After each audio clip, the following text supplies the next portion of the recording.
Hello and welcome to ChooseFI. Today on the show, we have our good friend Sean Mulaney back for another mailbag episode. And we really touch on a lot here. So very quickly, we talk about tax basketing and tax allocation, 529s into Roth IRAs. Is it too late to start FI at 35? The actual nuts and bolts of selling funds, contributing to Roth versus traditional 401k, and should I do a backdoor Roth, depending on my very precise situation. I think you're really going to like this episode. And with that, welcome to ChooseFI.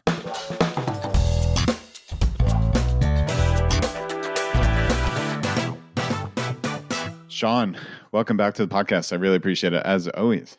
Brad, thanks so much for having me. Yeah, this should be fun. So we always have a good time every time you're on the podcast, and this one is no exception. We have a nice little mailbag episode. I know you've identified at least a handful of questions here, so we're just going to kind of get after it and just bomb through them. So I'm going to read the first question, and it came in from Jay. Jay said, most FI discussions always seem to presume having more funds in retirement accounts than brokerage or savings accounts, so what we would call taxable accounts. But since the FI community focuses on a high savings rate, isn't the opposite common? The problem is that continually adding to your savings/brokerage accounts could generate meaningful interest and dividend income and tax drag, taking many popular FI strategies off the table, like ACA subsidies, Roth conversions, capital gains harvesting, etc. Would love for this topic to get some attention if it hasn't before. I genuinely don't know what strategies are recommended for growing non-retirement funds. Sean, this is a really good one. This is an excellent question. Yeah, it's fantastic. Beautifully laid out too. This touches on a concept I just love. It's called tax basketing, sometimes referred to as asset location. So the correspondent is concerned about tax drag. And it turns out for most early retirees in the FI community, tax drag created by taxable accounts is not a thing. Wait a minute, how can that be? Well, let's just play it out in our mind's eye for 1 second. Think about in our community, folks love these domestic equity index funds. All right, VTSAX is one of them. I'm not giving anyone investment advice, but let's just look at that particular fund. Look up its dividend yield. As we record in the end of February 2025, its dividend yield is 1.22%.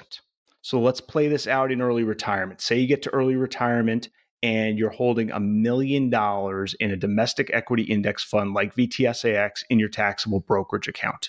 How much taxable income is that going to create by itself because of the dividends, the so-called tax drag? It will create approximately $12,200 worth of income, 90+% of which is so-called qualified dividend income. Think about that for a second, Brad. It took $1 million for me to be able to wring out not even a Toyota Corolla worth of taxable income. That's crazy. Yeah, that's a minuscule amount. Minuscule. So essentially in today's environment, look, if this was the 1980s, this is 1982, it's a very different analysis. But in today's world of low domestic equity index fund yields, tax drag isn't really much of a thing at all. And in fact, this is what makes things like the correspondent mentioned, Roth conversions, premium tax credit. This is what's making all that stuff possible. So let's think about our three primary tax baskets or asset locations, Roth, traditional, and taxable. And we get to early retirement, we're before 65, we want to be on an ACA medical insurance plan. Let's just run three extreme scenarios to see just how good or bad our taxable assets, particularly in domestic equity index funds, are, right? So let's start with our Roth basket. Think about Goldilocks, right? She has the three things of porridge. If we do Roth, it's too cold because if the only thing we live off of is Roth accounts, we're probably not generating any income. And now we don't qualify for a premium tax credit. That's a really bad outcome. That one's too cold. Okay. Let's say it's all traditional retirement accounts, 401ks, IRAs. Well, if we take all our living expenses from them in early retirement, now it's too hot, right? Because it's all taxable income. Not necessarily a disaster, but we might get very little premium tax credit because too much of our income was taxed. And now we have a low or non-existent premium tax credit. Not a good outcome there. Well, let's go to our taxable brokerage accounts to fund our living expenses. And recall when we sell a mutual fund, our tax on that is not the amount of the sale. It's the amount of the sale less the basis. So if we're living on $80,000 worth of expenses and we sell 80,000 of Save ETSAX to fund that, well, okay, what's our taxable income? It's 80,000 less our basis. That basis could be 30,000, 40,000, $50,000. We just found a way to create some, but not too much income in many cases. Now, that doesn't mean we only live on taxable assets first, but boy, isn't that an interesting indicator that we should be living on these taxable assets first. And these taxable assets are a solution, not a problem in early retirement. And then lastly, just think about the three primary financial asset classes a lot of early retirees in the FI community like: domestic equity index funds, international equity index funds, and domestic bond funds. If we look at the dividend yields on those, like I said, domestic is going to be 1.2, 1.3% in today's environment. These numbers are subject to change. Of course. International is over 3% today. US bonds, 3 to 4% today. So can't we use this tax basketing to essentially avoid a lot of the quote unquote tax drag? Tax basketing solves for tax drag in many cases. So we put our bonds in our traditional retirement accounts, international in retirement accounts, and then domestic we could pepper all over the place. But for the taxable, it really sits well in the taxable account. We keep our income low, and now we're cooking with gas, getting premium tax credits, and happy in early retirement.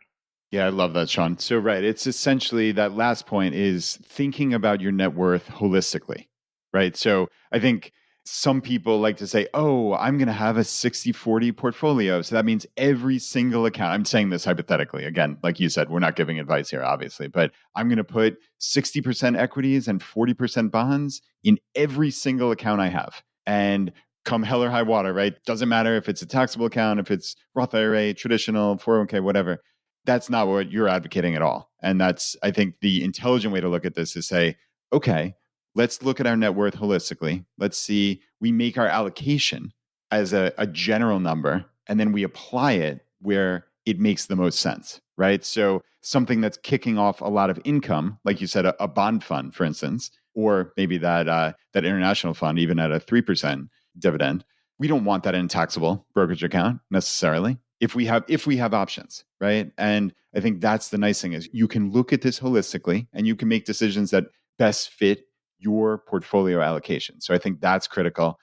I also love how you talked about the Goldilocks, right? So I think just to kind of take a step back on that, again, it's about flexibility, right? So having all three of these options, especially, so I like the premise of Jay's question. I really genuinely do, because I think ultimately asking, hey, we talk a lot about retirement accounts, but aren't we going to have a lot in taxable brokerage? And so I think that's just like the general 30,000 foot question. And the answer is, yeah, we are. But to your point, Sean, that's not a bad thing at all, right? Because especially with capital gains harvesting, again, with some flexibility, you might be able to sell that. And like you said, sales price minus basis. And again, like just another caveat, basis in very broad terms is, what did I buy this for? Now, plus or minus, but we're going to say in the vast majority of cases, it is as simple as that. It's, what did I buy this for? So just always think of basis as, that was my cost basis. That's actually the term. This is what I bought the thing for. It went up.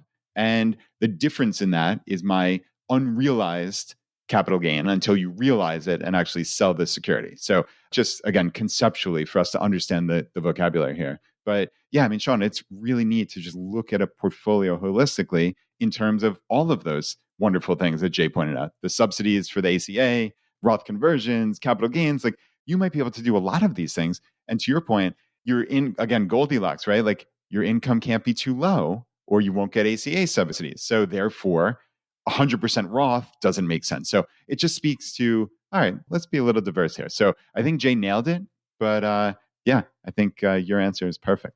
Yeah, and you made a great point about the investment allocation decision comes first.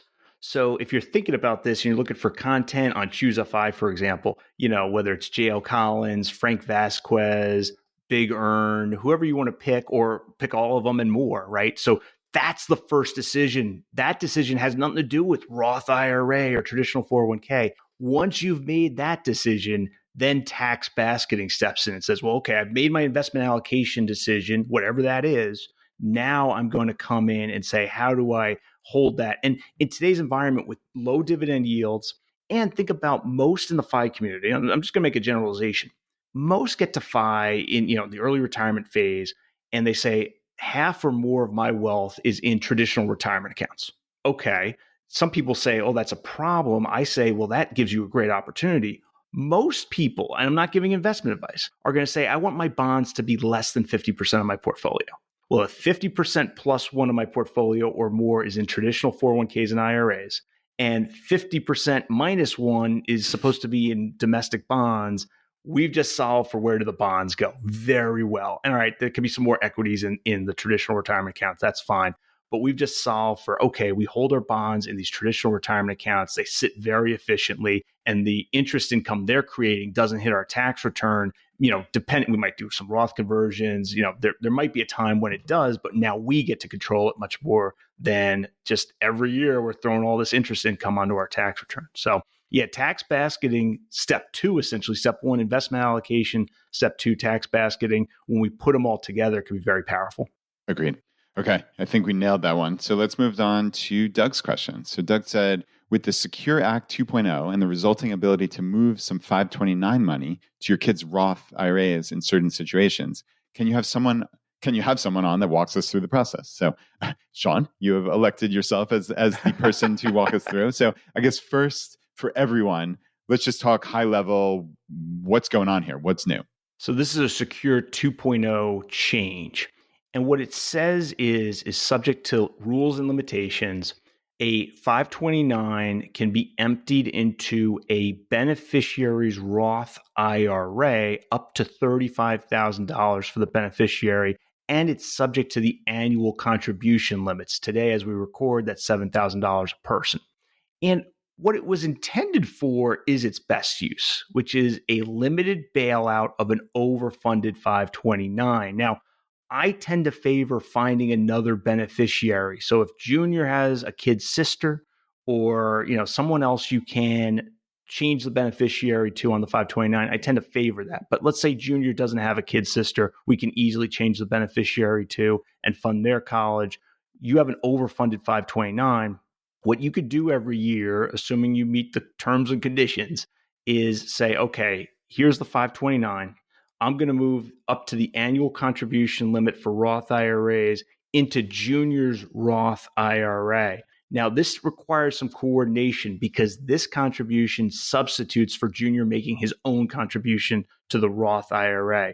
So before you do this, you have to call your kid and say, hey, you didn't contribute to a Roth IRA this year yet, have you? If the answer is yes, then probably this is off the table for this year, but you could do it in the future years, potentially anyway. And the way you do this is really just some coordination with financial institutions. I was looking at Fidelity's website, and they have a 529 withdrawal form. And one of the options is 529 to Roth IRA withdrawal. And so literally, you're going to have to do some coordination with both institutions. Now, it could be that maybe your kid's got the Roth IRA at Fidelity, you got the 529 at Fidelity, you make it all work. But maybe the Roth IRA is at Schwab and the 529s at Fidelity. You got to call both institutions and say, I'm doing the 529 to Roth IRA rollover. At Fidelity, the form, you could just point the representative to the form, and you just got to coordinate. It's not that complicated because literally just up to $7,000 goes from one account to the other account. You can only do that up to $35,000 lifetime total for the beneficiary. And then the last thing to at least consider before you do this, check your state's tax treatment. So I know out here in California, at least as of my last checking, California doesn't respect this. Now, that's not that big a deal, but it's a bit of a deal. So my understanding what that means is the 529 is old contributions and earnings.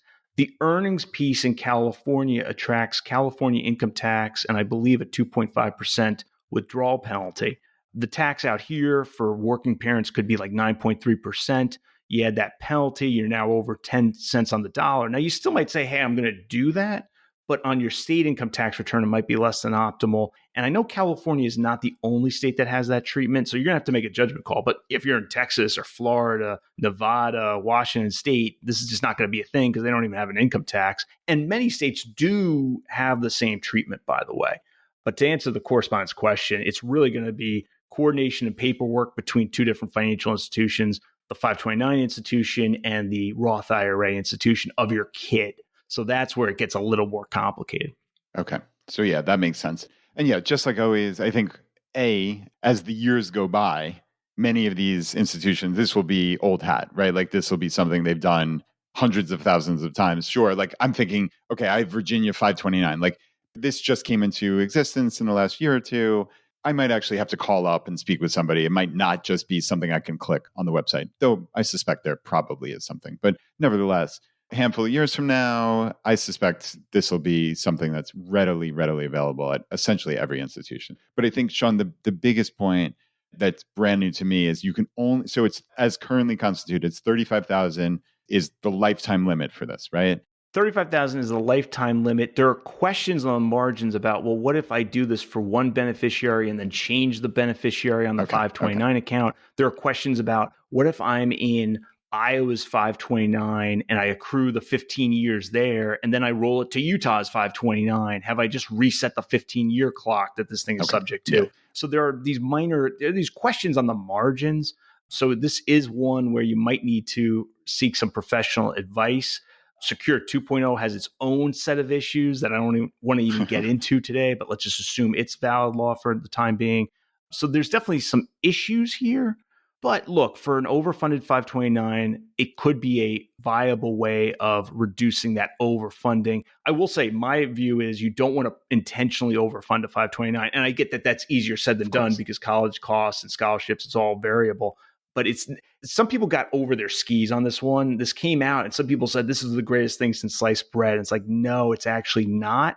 Because the thing is, as you know, Brad, as your daughters become in their 20s, all you need to fund their Roth IRA every year is a checking account. You don't need a 529 with too much money in it. That's the thing people missed. And so, I'm not saying don't do this. I'm saying don't affirmatively plan into an overfunding situation. Agreed. Totally agreed. And yeah, like you said, the annual limit for the Roth IRA, which is currently $7,000 a year, that was the number you quoted. That's the maximum you can do per year for this. So if that limit just hypothetically stayed the same, which, it almost always goes up at some point, you would be able to do this over 5 years. So that's just the pace you can do it. You can't do all 35K at once. So that to me is the big takeaway for sure. And otherwise, just call your financial institution. They'll be able to help with this. I think it's going to be a lot easier than we fear or suspect. All right, John, the next question came in from someone anonymous here and said, I'm currently 35 and now just discovering FI, and I feel far behind, overwhelmed, and unsure where to start. My financial literacy is very low, even though I'm an engineer, so I'm pretty good at concepts and system thinking, but I guess how much available money do I need to start? I've dabbled with stocks years ago by buying into specific companies, but again, get overwhelmed and haven't touched those stocks since. What should I do with them? Understanding that every single person is different, but how long does it usually take on average for people to reach FI? Again, I'm 35. Is it too late? So, Sean, this is a really poignant question, and I think the obvious answer is that I want to scream before I let you go. No, you're not even close to too late. This is amazing. If you're finding it at 35, you're crushing it. So do not worry at all. That's my my quick little rah-rah speech. But Sean, why don't you take a stab at this? Well, it literally takes $0 to start. Okay. And in fact, this correspondent doesn't have $0. By his own admission, he dabbled in some stocks. Now, who knows? Maybe they went far down. By the way, if they have a built-in loss, great. You sell them, you trip the loss on the tax return, fantastic. And now we put that into a more appropriate, more diversified investment. I would point this correspondent to ChooseFI episode 100. Okay. It's not about in 3 months, this gentleman is going to master personal finance. I'm guessing it's a gentleman, maybe it's a woman, whoever this person is. It's not about we're going to just master this all overnight.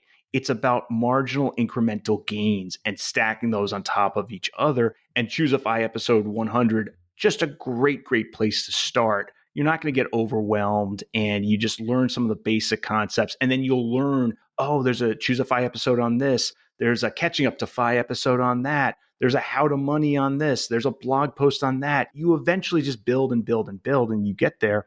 The other thing he could think about is he might have a handful of these equities where he bought, 100 shares of X and 20 shares of Y, and maybe there's a built-in gain on them. Maybe it's not the worst thing in the world to trigger that gain. and redeploy those into good investments. He said he dabbled, so I'm guessing it's not $1 million, right? And oh, by the way, if it's $1 million, you got other problems and you're not really all that far behind at age 35.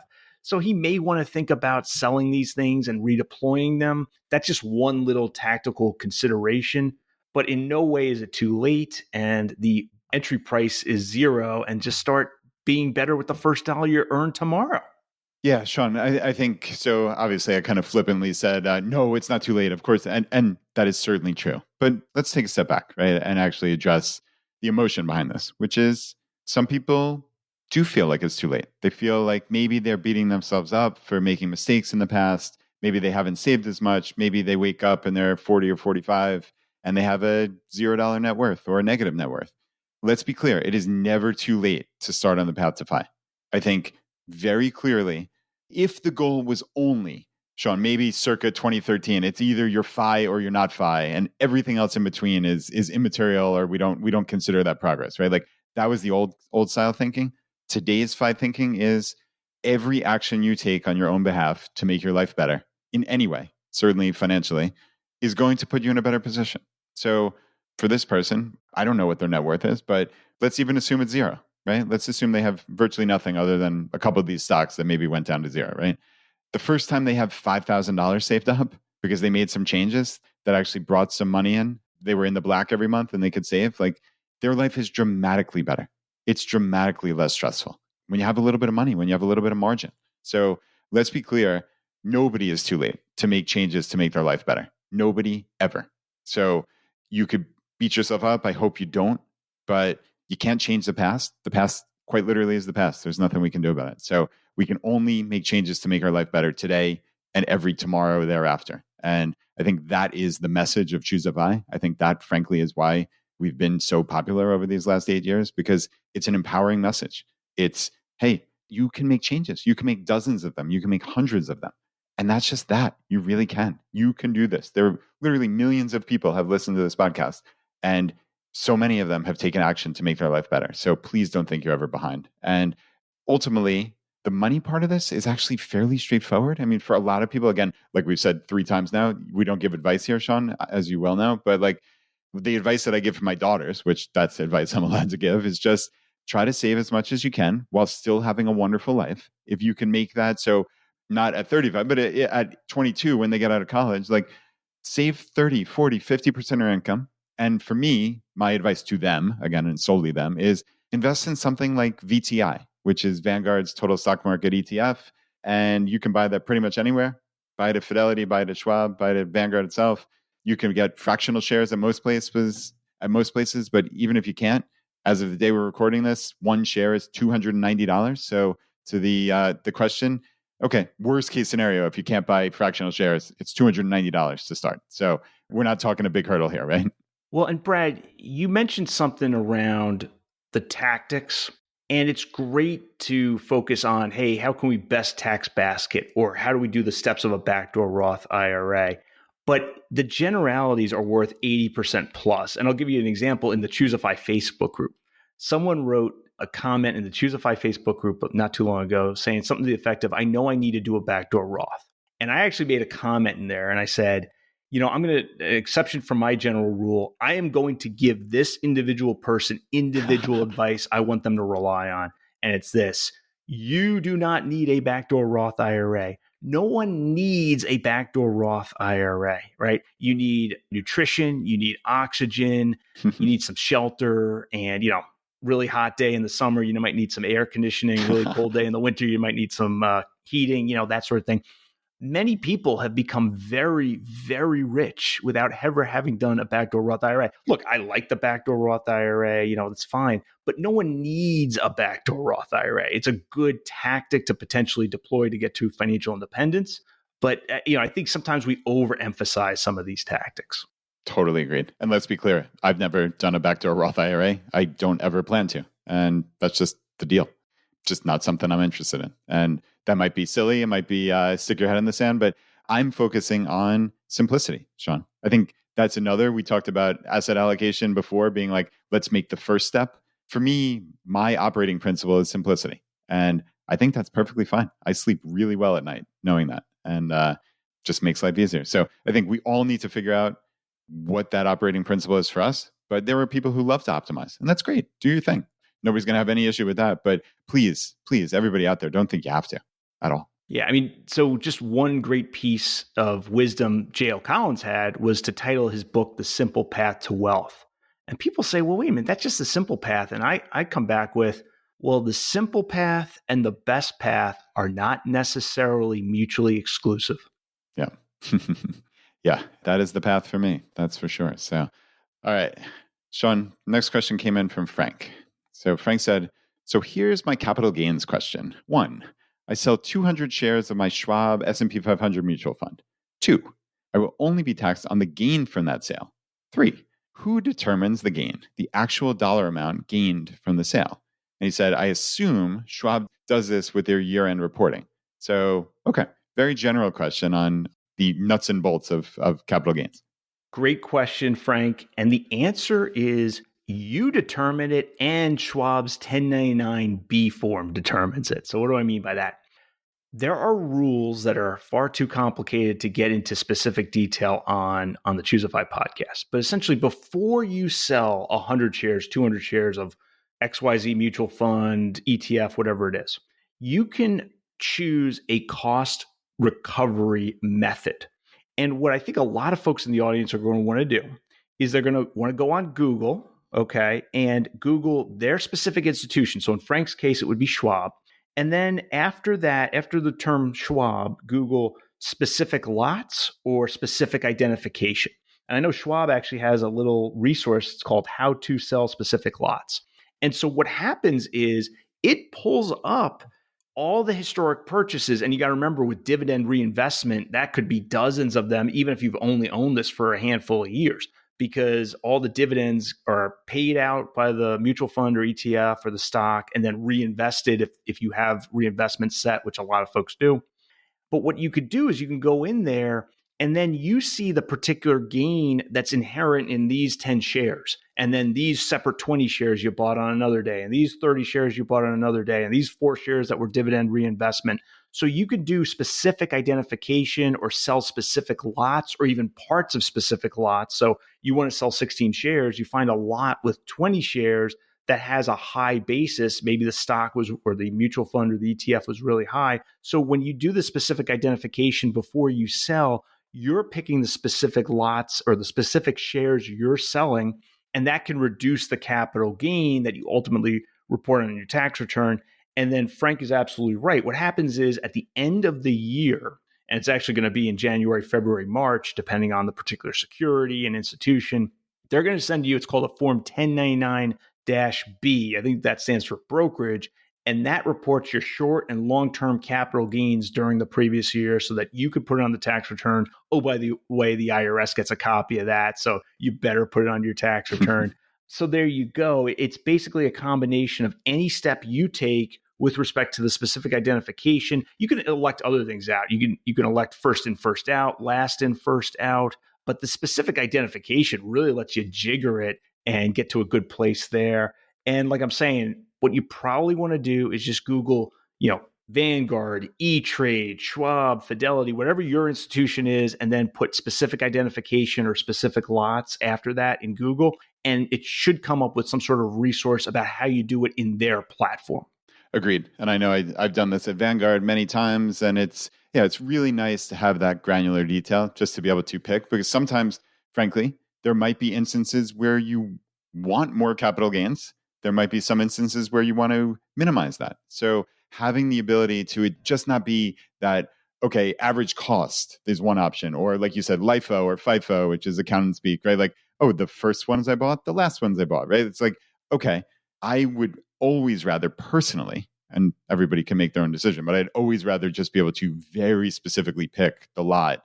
And it's really straightforward. I know with Vanguard, it just gives you a nice little list. You just click a button, you say exactly how many shares out of that lot you want to sell, and that's that. So yeah, I mean, ultimately, Frank's question is, or the answer is, yeah, you ultimately are making that decision, but Fidelity or Schwab or Vanguard or whoever your institution is, they will corroborate it with that Form 1099-B at the end of the year. So It's not like they're making it up. It's just literally, hey, I bought these shares, this lot for X number of dollars each, and I sold them for Y number of dollars each. So there's no magic here. That's the nice part. It's especially when you do the spec ID. All right, Sean, moving on. We got a question from Raj who said, hello, I started saving for my retirement pretty late in my career by normal standards at 43. I'll be 54 this year and hope to retire at 65. I have roughly $750,000 saved up and conservatively should end up with around 1.5 million by 65, hopefully. My question is there a good number after which you say maybe Roth 401k contributions are a better option? I have most of my contributions going into the traditional 401k and some into the Roth. Thanks. Okay, Raj, this is just a fantastic question. And I'll give you a very generic answer, and then I'll break down how I look at it. So the generic answer is there's no number, there's no magic number out there that says, okay, you have $1 million in your 401k, now you got to do a Roth 401k, right? That number to my mind does not exist. So what do I do? And in fact, our friend Cody Garrett and I are currently working on a tax planning book. We're focused on retirement planning, 2025 changes, those sorts of things. And so this whole Roth versus traditional thing comes up. And part of the way you have to do this is I think in examples a lot of times. So I came up with an example in the course of writing this book that says, okay, husband and wife, both working, they combine $300,000 W-2 salary. Okay, so that's where they are today. And they're trying to be financially independent. So they save a third of their gross income. And that looks like $47,023.5 each in a 401k traditional. Yep. They do a backdoor Roth IRA each, $14,000. And to get to the third of savings, they put $39,000 in taxable brokerage accounts. Okay. The traditional 401k benefit for them is 24 cents on the dollar. That's the rate we have to test in the future to see, does that traditional 401k make sense? If you just look at the tax tables, $300,000 couple, they're easily in 24%. Okay. Well, what's it going to look like in retirement? And there's essentially, I would say, 3 phases to consider. First phase, say it's an early retirement. And like I'm saying, they're building up taxable brokerage accounts. So they're probably going to first save on the taxable brokerage accounts. They're going to be in like Flynn for that piece of their retirement, very low tax, great. But now let's worst case scenario, the taxable accounts are gone. They're going to have to start spending, let's just worst case scenario, the traditional retirement accounts. Well, what does that look like? Well, here's an easy way to test it. If they're earning $300 today and they're investing $100, what is their consumption? Just use $200,000. That's their tax and their groceries and heating and cooling and mortgage payment. Now, by the way, we're almost certainly overestimating their retirement spending in 2025 numbers, but we just use 2025 numbers for all of it. So we just say $200,000 is their retirement spending in 2025 numbers. And so then we can use the 2025 tax brackets. Well, let's start taking that whole $200,000 from their traditional retirement accounts. Well, what does the tax look like on that? All right, well, the first $33,200, if they're 65 or older, 0, standard deduction. Then we get, I think it's $24,000 in 10%, $73,000 in 12%. We ultimately get the last dollar to get to the $200,000 is taxed against 22%. So that means that they took a deduction at work at 24%. And then when they took that money out of the retirement account, it came out against the 0, 10, 12, and 22%. They won on every last dollar in the traditional retirement account. And then you say, well, wait a minute. Well, eventually they're going to have to take Social Security. Well, okay, that's fine. That'll be 85 cents taxable on the dollar, although there's a proposal to even get rid of that. But let's assume it's 85 cents on the dollar taxable. That's that much less they have to take from the traditional retirement accounts. Their taxes actually go just a little down in that scenario. So, relatively worst case scenario, taking out $200,000, you're seeing that traditional retirement accounts often win, even at that level of spend, $200,000 in 2025 dollars. That doesn't mean we never do Roths, right? Roth IRAs at home. I believe the correspondent said Roth IRA at home. I love that. Maybe this correspondent in retirement could do more Roths, or could take some money from Roths if it helps up a premium tax credit or avoid 22%. But, there's a lot of fear out there about these traditional retirement accounts. Well, then, okay, just play it out. And it turns out for many working Americans, it's hard in retirement to get back up to the rate at which you deduct. Is that a 100% universally true statement? No. Maybe Raj has some huge pension, although that's a big maybe. That's not a very wide fact pattern, not a non-existent fact pattern. So you have to think about things like that on the margins. But boy, these traditional retirement accounts tend to look really good, even at a high balance, because of this progressive taxation in retirement. Yeah, that's a really compelling case. There's no question. And obviously, like you said, this is not in 100% of cases. You have to have a sense of, all right, what's my income now? What's the actual value of this deduction to me now? That's critical. We can never know the future in terms of tax rates, and any kind of prognosticating is difficult. But as Sean just laid out, yeah, this is probably going to make a lot of sense in almost all cases for traditional IRA and 401k. So that's a really cool way of looking at it. And I think, Sean, this is one where I'll quote Charlie Munger and say, I have nothing further to add. You absolutely nailed it. So, all right, let's move on to the next question. This is another anonymous Facebook question. My mother is 66 years of age and has been on Social Security after reaching age 65. She has roughly $110,000 in a traditional IRA, invested in a total U.S. cap-weighted index fund and partial total U.S. bond fund, and no other retirement nor regular brokerage accounts. Am I correct in that she can convert some money to Roth and still stay within the 10% bracket while also not incurring any taxes on her Social Security amount, nor future IRMA surcharge? She receives $21,000 per year from Social Security and no other income, less the standard deduction of $15,000 equals about a $6,000 AGI. The top single filer 10% bracket is $11,925. So can she convert $5,925 to Roth and only pay the 10% tax on that converted amount? Seems wise to do this every year now to reduce the RMDs starting at age 73, which might possibly create more taxes. So, okay, Sean, this is a lot of detail, and I'd love for you to start off like fundamentally, is this looking at this properly?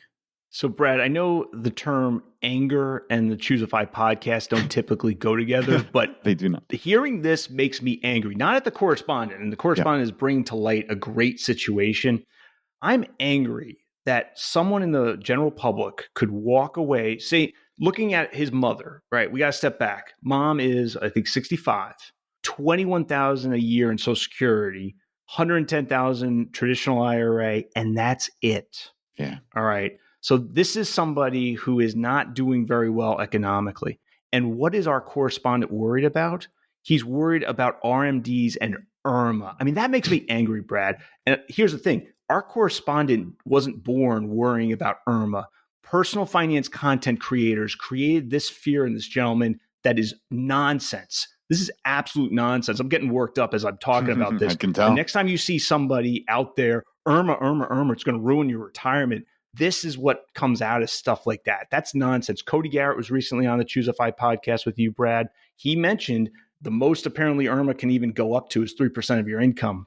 But this is a situation where this woman is basically impoverished and should be thinking about benefits that might be available to her. IRMA is never going to bite this woman, isn't going to come anywhere near it. Right? RMDs will never be a problem at $110,000 balance. Even if it doubles, RMDs will never be a thing. Now, the correspondent is right to identify a potential opportunity, the Roth conversions. And in fact, he's overestimating how much tax. There'd be no tax almost certainly if he did a $6,000 Roth conversion. But the Roth conversion should be done only if it costs nothing in federal income tax, which it almost certainly will, right? Just the way Social Security is taxed today, almost certainly it's a zero on federal income tax. It costs nothing in state income tax, which it could. You got to look at the state situation. And it in no way reduces any benefits like property tax reductions, or there are things that seniors who are low income, low wealth could qualify for. So you'd want to run any Roth conversion through those three filters. Correspondent's absolutely right that, this is a great opportunity theoretically on the federal side, but you'd want to look through the state and the benefits side of it. But Brad, I mean, this is a real tribute to you. You're out there as a personal finance content creator, creating real knowledge and education in the world. And you're not you're not scaring people about boogeymen like IRMA. And that's a credit to you, because this correspondent did not get this bad message from someone like you. IRMA's out there. It's a nuisance tax that generally, hits the wealthy, and it's like, okay, nobody wants to pay it, but it's no big deal. Has very little to do with anybody's lived experience, but people want attention, so they create boogeymen.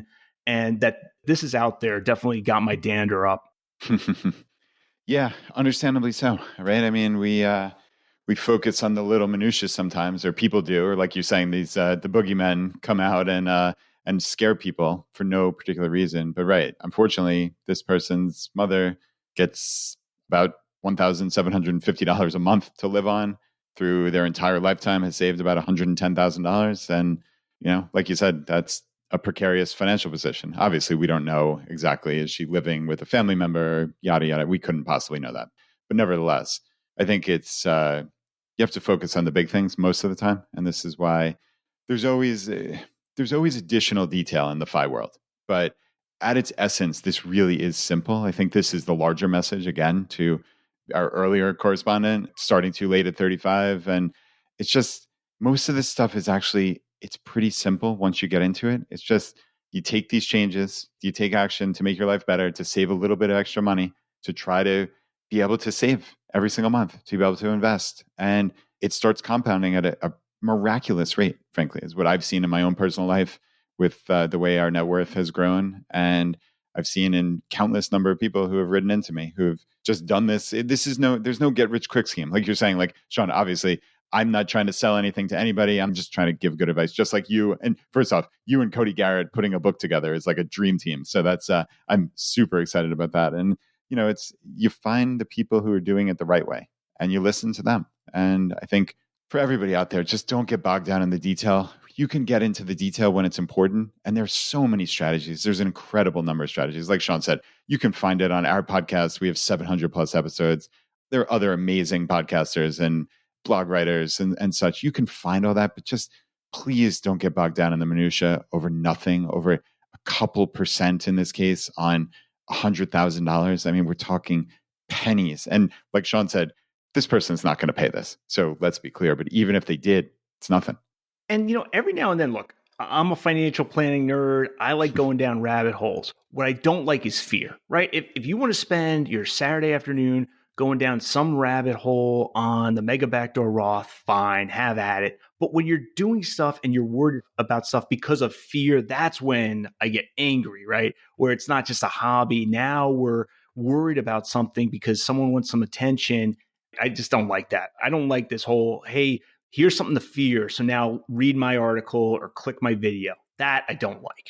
Yeah, wholeheartedly agreed. And unfortunately, there's a lot of the snake oil salesmen and such out there that are really either people selling things or, like you said, just being sensational and really tricking people into thinking something is important when it applies to very few people. It's similar to, and we don't want to get into this, but like the estate tax, for instance, right? Like gets branded as the death tax and this and that. And it's like, this affects, you can round to almost zero the number of people it affects, especially with the current exclusions. And does that mean that at one point that wasn't the case when the exclusion was dramatically lower? No. But like right now, almost zero people have to worry about the estate tax. Really, we could round to almost zero. So again, don't want to get into that, Sean, but it's just like, I hear that kind of scaremongering all the time. It's like, nobody's paying that. You're not even close. You could save money for the rest of your life and you won't even be close. Like, let's worry about the things that actually matter. So, all right, now my anger's up a little bit, Sean. So you got me too. But okay, we got one more question that you've highlighted here. And this is another ChooseFI Facebook group anonymous question. So I'm going to do a little bit of summarizing here, especially with account balances. But I think we got this one. So the question comes in. I'm just starting to learn about backdoor Roth conversions, and I'm trying to see if it might make sense for us. My husband is 67 and I'm 54. So the age difference is throwing me a little. First off, for some context, and yeah, to summarize here, they have about a $1.1 million net worth, and approximately 900,000 of that is in traditional IRAs or traditional retirement accounts. It looks like the remainder is mostly in Roth accounts. They don't really speak to any taxable brokerage accounts, at least here. But yeah, roughly 1.1 million net worth, roughly 900,000 in traditional accounts. So the plan is for my husband to work until 70 and me until 57. So this is, Sean, this is 3 years off. our combined income has been too high for us to contribute to our Roth IRAs for the last 5 years. Thus, I'm looking into the backdoor conversions. It feels to me like the age difference would make our approach to backdoor conversions different than for a couple who are more similar in age, but I just can't wrap my brain on why that would be. And asking for, can you confirm or deny or refute my suspicion and explain? So, Sean, throw this to you. Yeah, this is a great little hypothetical, and there's definitely little layers you can unpack here. So 67 and 54, 13-year age gap, and they're going to each work for 3 more years. And most of the financial wealth is in traditional IRAs. That's an important little distinction here. It's not in, there's a little bit in a traditional 401k at a current employer, a little bit in a Roth 401k at a current employer, but most of it's in traditional IRAs. And so the correspondent is correct that the backdoor Roth is not really that good of a tactic for them, but it has nothing to do with their age gap. It has everything to do with their expected remaining career length, which is just 3 years, right? They're only going to work for 3 years. And so you say, well, if they did the backdoor Roth IRA, that's $8,000 a pop, right, per year, $16,000 a year, add some inflation adjustments, maybe $50,000 for the rest of their careers. They're worth $1.1 million. Yeah, it'd be nice to have $50,000 more in a Roth IRA, but it's not that big of a thing. That just take that $50,000, invest it in taxable accounts at home. You're fine. If this correspondent was in their 30s and the spouse is in their early 40s, and you're going to work for 20 more years, then yes, maybe the backdoor Roth makes some more sense. The other issue in their case is almost all their wealth is in traditional IRAs. One is $700,000 and change, the other is $200,000 and change. So in order to do $50,000 worth of backdoor Roths for 3 years, they would have to move their existing, almost their entire financial wealth into a workplace retirement plan. That sort of planning can make sense when it's $50,000, $100,000, sure. Why even take the execution risk on somehow they foul up that transaction? There's very little reason for just 3 years of backdoor Roths to be moving almost $1 million into workplace plans. So for them, I think it makes very little sense to do independent transactions that would be required to do a good backdoor Roth because of the whole pro rata rule. That's a separate rabbit hole. But they have some other interesting things in their situation. When we are married to a spouse who is more than 10 years older than us, we get to take reduced RMDs. So they have a nice little opportunity here where you say, okay, RMDs, which I've said have been sort of overhyped as a quote unquote problem in the world. Well, their RMDs are going to be a smidge less. There's an IRS table. It's a joint life table where you take the husband's age on one axis and then the wife's age on a second axis, and you get the factor. And in their case, their RMDs or his RMDs, because he's the older one, will go down because he happens to have a spouse that's younger than he is. So RMDs will be even less of a concern for this particular couple. And then the third point is for the last 3 years, a lot of people are going to say, well, just max out both their traditional 401ks. And that's decent enough advice. Maybe they don't have enough runway to max out both. So who do you max out? I would argue you max out the wife's, because you're putting deferred money in there that won't become subject to RMDs until she, who's now in her 54, right. She's now 54, until she gets to her 70s. So it's another way of delaying RMDs. So if they're going to max out the 401ks, fine. But if the cash flow isn't sufficient to max out, then maybe just focus on, get the employer match on both. Of course, doesn't matter their ages on that. That's very good planning. And then if you only have a limited amount, just put the additional limited amount in her traditional 401k so it becomes subject to RMDs later rather than sooner. So those are 3 little points there. Great question. And yeah, when we have age gaps, it can definitely open up some interesting planning concepts. Yeah, that's cool. So right, for anybody out there, RMD is required minimum distribution. And basically it's the amount that you are pretty much forced to take out each year.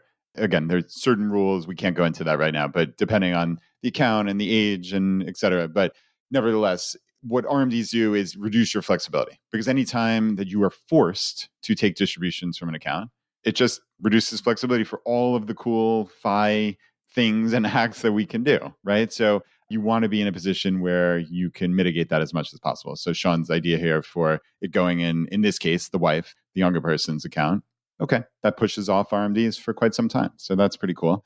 Sean, the one thing you said that, again, way too complicated for this, but the pro rata rule, it's these backdoor Roth conversions get really complex when it comes to like you having money in traditional IRAs. And that's why you said like you'd have to move all this money to a workplace 401k. And it's like, for me, it's like, is the juice worth the squeeze? That's exactly right. Right. Like, frankly, when I said before, I've never done this, that's largely why, because I never wanted it. It just like the juice wasn't worth the squeeze for me. I just didn't want to be bothered with that. And that might be my own limitation, frankly, but that was how I judged this. Well, I think the juice is worth the squeeze. Like, I'll just give you an example. They have a $20,000 traditional IRA, and they're going to work 20 more years, all of which are going to be above the Roth IRA income limits. Okay, great. Move the $20,000 IRA to a 401k, do 20 years worth of backdoor Roths, and be happy with that. But when we're only going to do 3 years worth of backdoor Roths, and we're now taking, I call this execution risk. What if you try to do a transaction, you screw it up, and $700,000 comes out of a traditional IRA and doesn't get into the 401k within 60 days? The odds of that happening, very, very, very low. But it's $700,000. It's most of their financial wealth. What are we doing here, right? Let's step back and say, okay, they can take that, the 7 or the 8,000 they would have put in a backdoor Roth, put in a taxable account, or more into the 401k or whatever they want to do, and they're going to be fine. Sean, this was great. We really bombed through a lot of questions here. We really did a great job. Thank you for preparing all this. It was absolutely wonderful. And as always, we'll have some links in the show notes, everything we talked about. But where can people find you? Where do you want them to reach out? Thanks so much, Brad. Really enjoyed the conversation. You can reach me on my blog, fitaxguy.com, my financial planning firm, which is mulaneyfinancial.com, and on X, Sean Money and Tax. Beautiful. Sounds good. Sean, as always, thank you for being here. I really appreciate it. And to everybody out there, this is incredible information, and it can be as specific or as general as you need it at this point. And that's the beautiful thing about FI and our entire community is all the info is there. Don't feel like you need to obsess about these little details now, but file it away and say, okay, look, these strategies exist. And when it comes time for it, they're out there. And I think that just having a comprehension of what is available to you, I think that's what is most critical. But don't lose the forest for the trees here. Just really focus on what's important at your stage of the journey to FI, and you're going to succeed wildly. So as always, thank you for being here, and thanks for listening to ChooseFI.